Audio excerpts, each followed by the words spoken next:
Welcome back to MKE Gadgets. A few years ago I worked on my welding table, and this is called a Rhino cart, and it's from Strong Hand Tools, # not sponsored. This is the welding table I have. I've used it for a few years and I really enjoy it.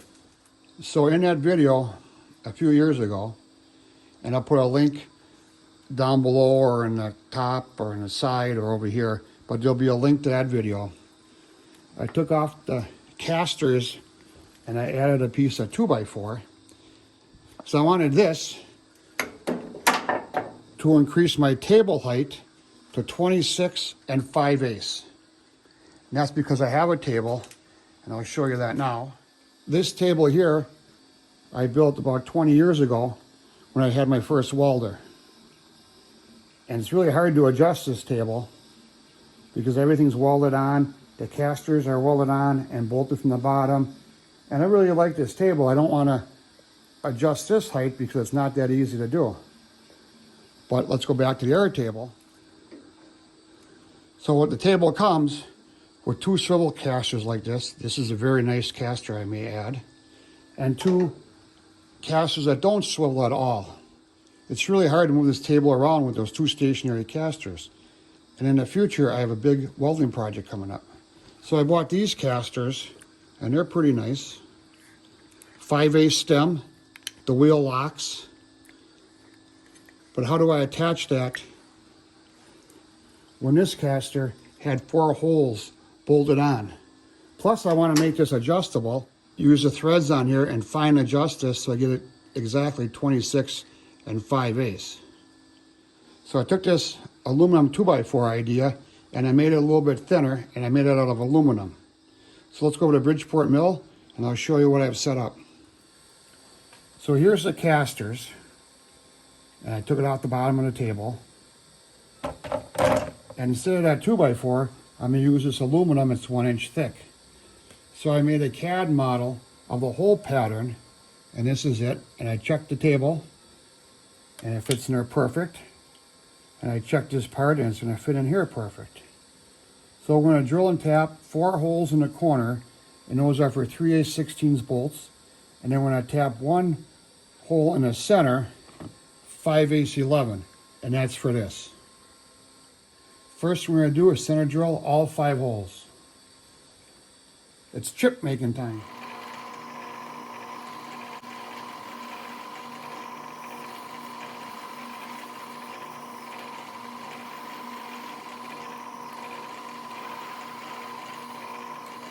Next we're going to drill all 5 holes, 5/16.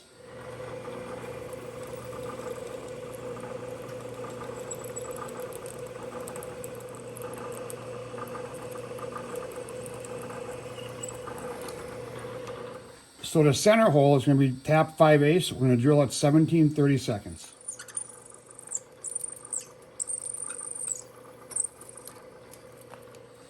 Since all holes are going to be tapped, we're going to come down and put a chamfer on that. That's going to make it easier to start that tap.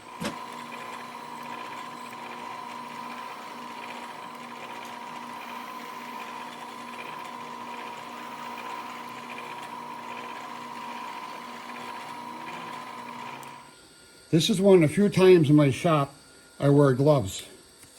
You never want to wear gloves around rotating machines. So this is by hand tap, so it's okay.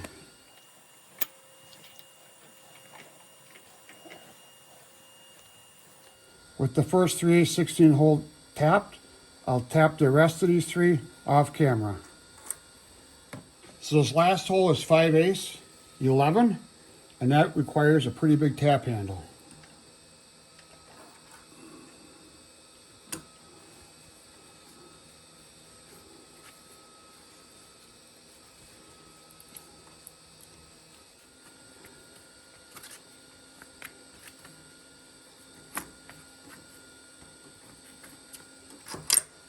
With all holes center drilled and tapped, take it out, clean up, and deburr the opposite side. So you can see down here I have one installed, and that was my test one. Next I'm going to remove this caster. You can see the nuts on top there. But I want to show you something down here. So you can see down here on top of my jack I have a hockey puck. And I want to jack this table up so I can get the casters off and put the new ones on. So I don't want the jack to scratch the underside of the table, so I put a hockey puck on there. I could use a piece of wood, scrap of anything I have, but I thought, well, the hockey puck fits in there real nice, and a piece of wood might slide out. So I'm gonna jack this up.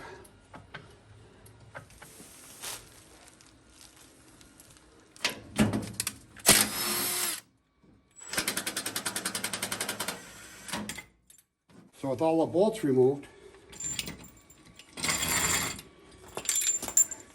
you can see what I had underneath there, my 2x4 spacer. No longer needed. So here's the plate you saw me make on a Bridgeport mill. And I got to drill a 5/8 hole through the sheet metal. How do I do that accurately? Well, the first plate I made, I didn't drill and tap that 5/8 hole. I just put a 1/4 inch hole. This is my drill guide.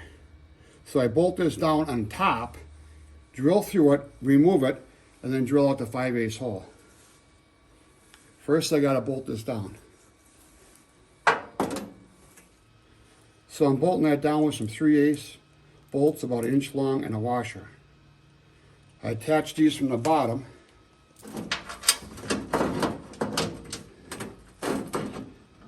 Well, the hole in here is a 1/4 inch.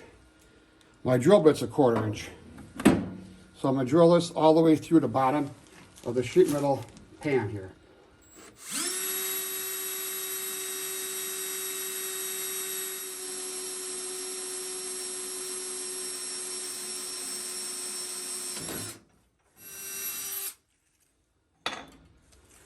So I gotta remove my fixture now.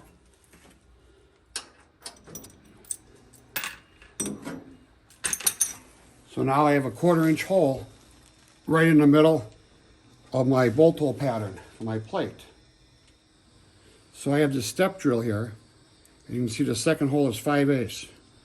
Go through the first one, drill through the second one, and stop.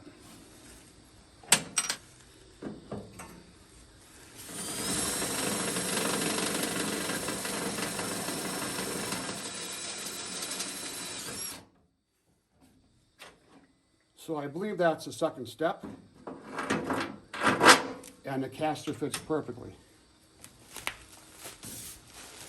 So that step drill left a nasty burr in the bottom. Take my deburring blade and remove that. There we go, pretty good. One more turn.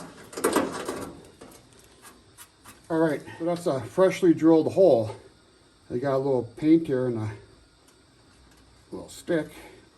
And I'm just gonna add a little paint so that doesn't rust on me.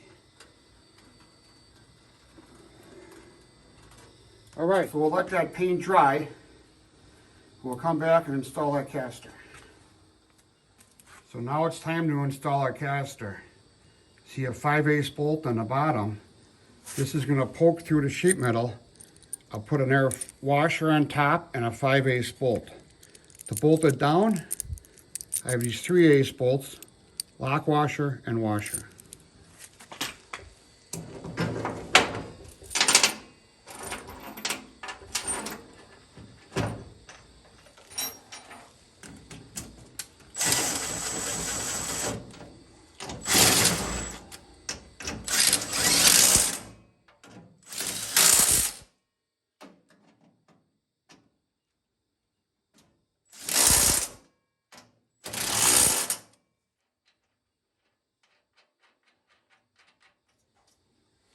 That was the easiest part of the project so far.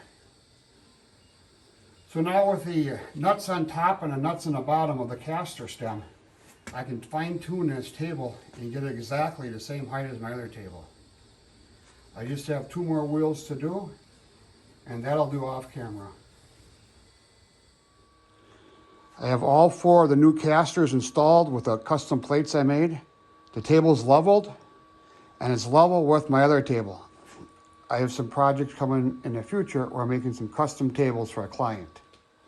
So here's the casters that I removed, and you can see 2 of them don't swivel.